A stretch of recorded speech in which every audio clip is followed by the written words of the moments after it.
중국 국제결혼정보회사에서 일하는 중국인 여성이 말한 한중일 결혼 시장의 차이 2탄을 가져왔습니다.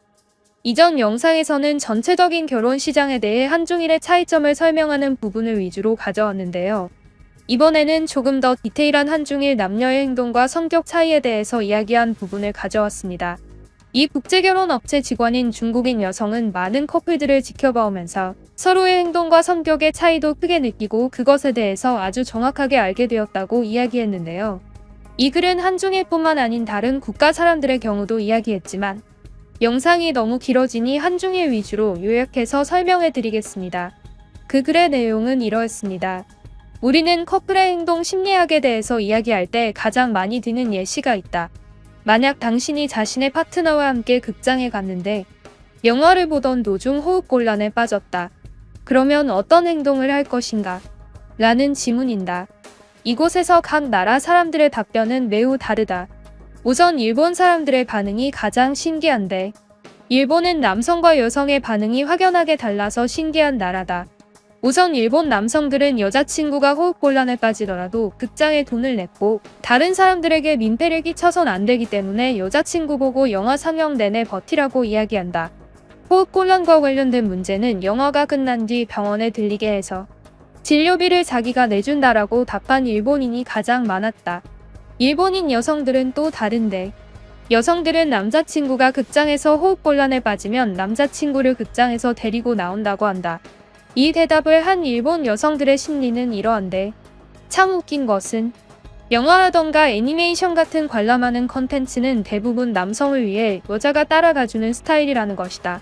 그래서 남자친구가 호흡곤란에 빠져서 영화 관람이 어려워지면 그냥 그대로 남자친구를 데리고 나오는 방식을 선택했다.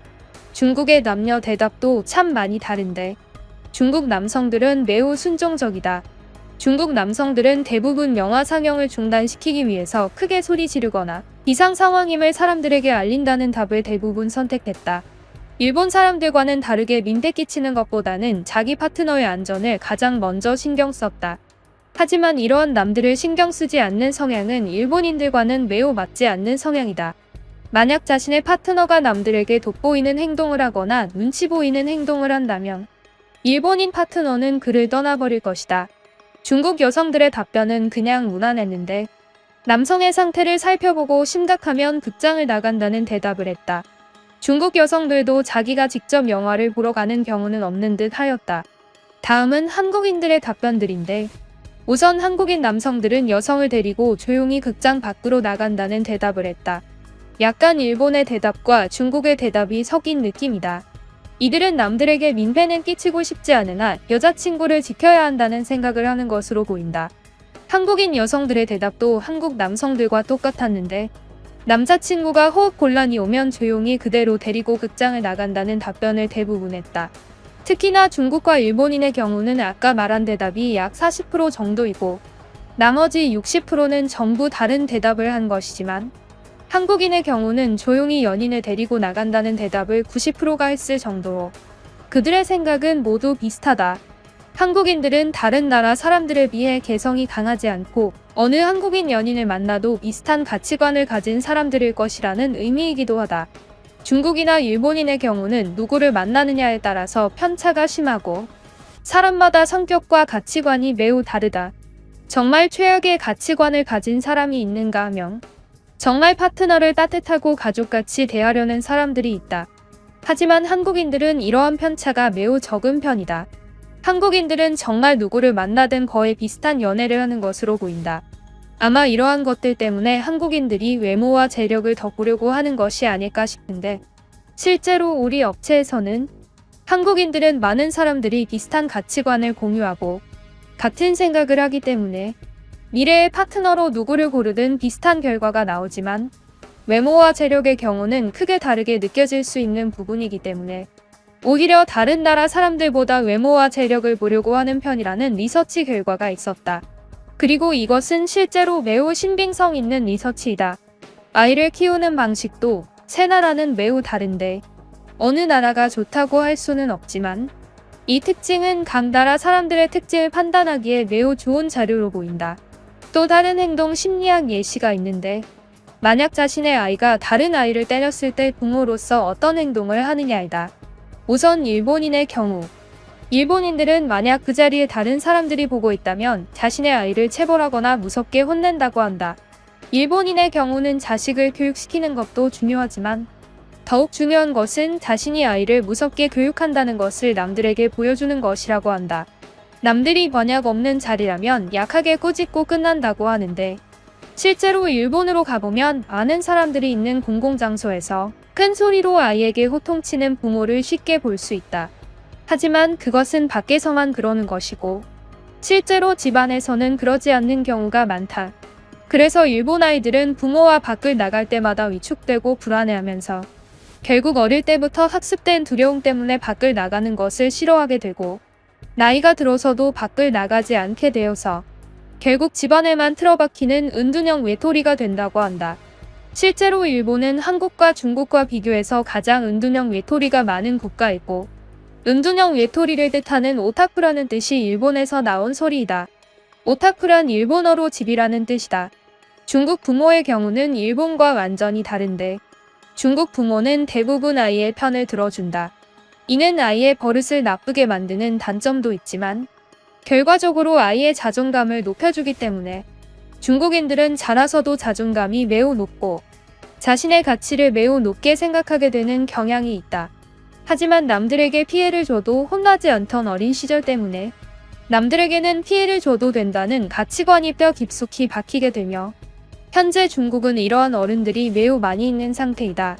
하지만 중국은 이 정도로 가정적이며 차라리 남의 자식을 혼내면 혼냈지 웬만하면 자신의 자식을 절대 혼내지 않는 편이다. 중국인들은 오래된 지혜라고 이야기하는데 자식을 혼내는 것은 구멍난 그릇에 국을 붓는 것이라고 한다. 자식은 혼내더라도 변하지 않는다는 생각을 가지고 아이를 키운다. 하지만 이는 맞는 말일까? 이것에 완벽하게 대비되는 부모가 바로 한국 부모다. 만약 자신의 자식이 남을 때리고 왔다면 한국 부모들은 우선 이를 앞뒤 상황부터 파악하기를 원한다.